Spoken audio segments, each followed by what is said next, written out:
우영우 6화. 저만 울었나요? 저만 울었냐고요? 뭐 맨날 리뷰할 때마다 저는 운다고 찡찡이네요. 이상한 변호사 6화에서는 영우가 사건을 맡으면서 엄마를 그리워하는 모습이 그려졌는데요. 모성애를 가진 엄마의 사건을 맡으면서 자신의 엄마를 떠올리던 영우, 아이를 위해 엄마를 위해 최선을 다하면서 잔잔한 감동을 받았답니다. 자, 그럼 지금부터 우영우 6화 줄거리 리뷰 시작하겠습니다. 영상 보시기 전에 좋아요, 구독까지는 바라지 않을게요. 좋아요만 부탁드려요.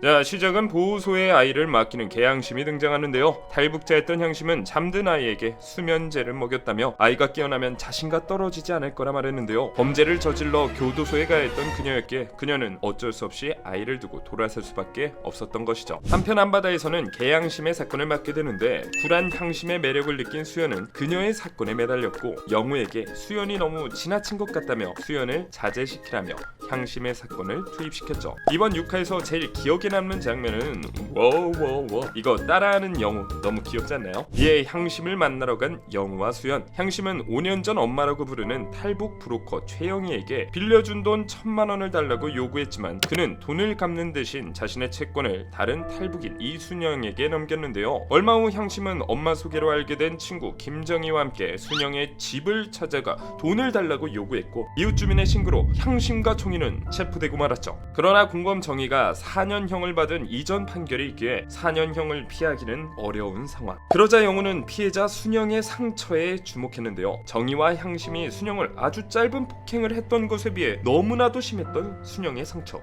뭔가 이상하죠. 때문에 영우와 수연은 과거 정희의 사건을 맡았던 변호사를 찾아갔는데요. 변호사는 진단서를 내린 의사가 좀 편파적이라고 얘기를 합니다. 탈북자에 대한 편견이 느껴진다면서요. 이에 영우와 수연은 준호와 함께 순영의 집을 찾아갔는데요. 그곳에서 남편에게 폭행을 당하는 순영을 목격한 이들. 영우와 수연은 순영의 상처가 정희와 향심의 폭행만으로 생긴 것이 아니라는 의심을 갖게 되었죠. 이후 판사에게 순영을 증인으로 세워달라는 수연과 영우. 하지만 판사는 학연 지연을 상당히 따지는 사람이라 분위기가 좋지 않네요. 하지만 이 오랑캐는 오랑캐로 물리치라고 하지 않았나요? 자신이 판사의 후배인 최보연 부장판사의 딸이라고 말하는 수연. 그러자 우리 판사님께서는 급호감 순영을 증인으로 소환하는 것을 허락해 주었죠. 궁금한 게 있는데 진짜 법정에서 이런 식으로 대화가 오가도 되는 건가요? 얼마 후 시작된 재판, 순영은 자신의 상처가 정의와 향심의 폭행으로 인한 것이라는 증언을 고소했는데요. 쟤 우리한테 별로 안 맞았다. 경찰들이 들이닥쳐서 시간도 없었다. 자기 남편한테 맞은 것까지 끌고 모아서 왜 뒤집어 씌우냐라고 얘기하죠. 보다 못한 향심은 이렇게 재판장에서 소란을 피웠고 명석은 재판은 시장 싸움이 아니라며 변호인들이 하는 것을 방해하지 말라고 설득했죠. 다시 열린 재판에서 영우와 수연은 과거 순영의 상해 진단서를 발급한 권병길 원장을 신문하여 그가 과거 썼던 칼럼을 들이밀었는데요. 그 칼럼을 본 권 원장은 자신이 이 글로 악플을 많이 받았다며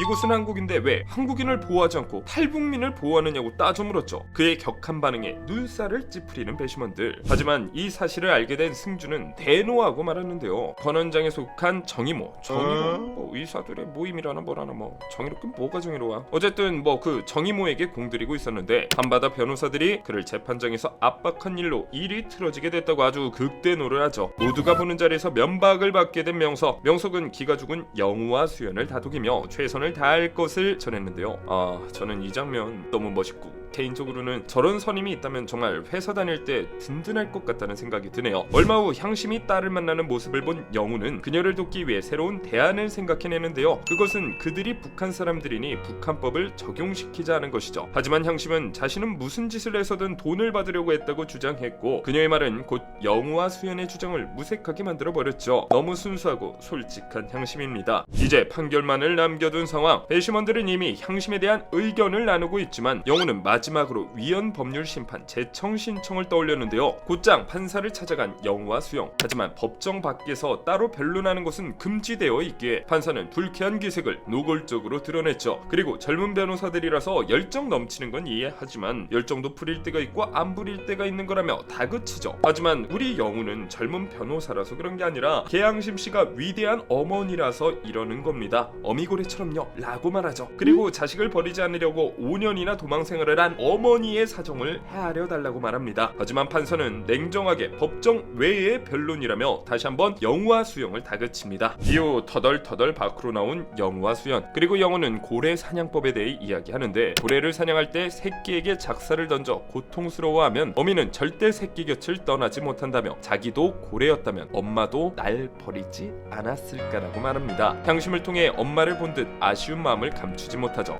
잠시 후 이어진 선고. 공소 사실에 대해 배심원 7명 만장일치로 유죄, 양형에 관한 의견 배심원 7명 만장일치로 징역 4년이라고 판사는 말하는데, 과연 판결은 어떻게 됐을까요? 다만 이 판결 확정일로부터 3년간 피고인에 대한 형의 집행을 유예한다. 다행히 3년간 피고인에 대한 형이 집행유예라고 했죠. 이유는 바로 자수를 했다는 점에서 특별 양형을 부과한 것이죠. 결국 판사의 판결로 향심은 집행유예로 풀려날 수 있었고, 수연과 영우는 기쁜 마음을 감추지 못했죠. 백화점으로 쇼핑을 하러 가는 두 사람, 그리고 매장에는 수미가 있었는데요. 수미는 손님들을 보고 자리에 비스듬히 놓아둔 신발을 가지런히 바꾸어 두었고, 맞은편에서 영우도 티셔츠를 정리했죠. 이어 엇갈려 매장을 나가는 두 사람의 모습에서 이상한 변호사 우영우 6회가 마무리됩니다. 있잖아요, 그 판사가 처음에 학연지원 따질 때 와 진짜 뭐 저런 꼰대 판사가 다 있나 좀 짜증나긴 했는데, 집행유예 줄 때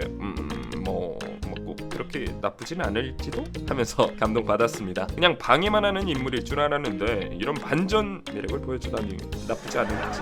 한편 백화점 물건을 정리하는 모습에서 수미를 봤을 때 영우의 엄마라는 가설이 확실시 되는 것 같기도 한데, 혹시 모르죠, 이게 뭐 메커핀일지도 또 다른 반전이 숨어있을지도? 예를 들면 준우의 엄마라든가. 이 뭔 개소리야! 이건 좀 오바겠죠? 네, 이번 리뷰는 여기서 마치도록 할게요. 영상 재밌게 보셨다면 좋아요, 구독 눌러주세요. 그럼 저는 다음 리뷰로 돌아올게요. 안녕.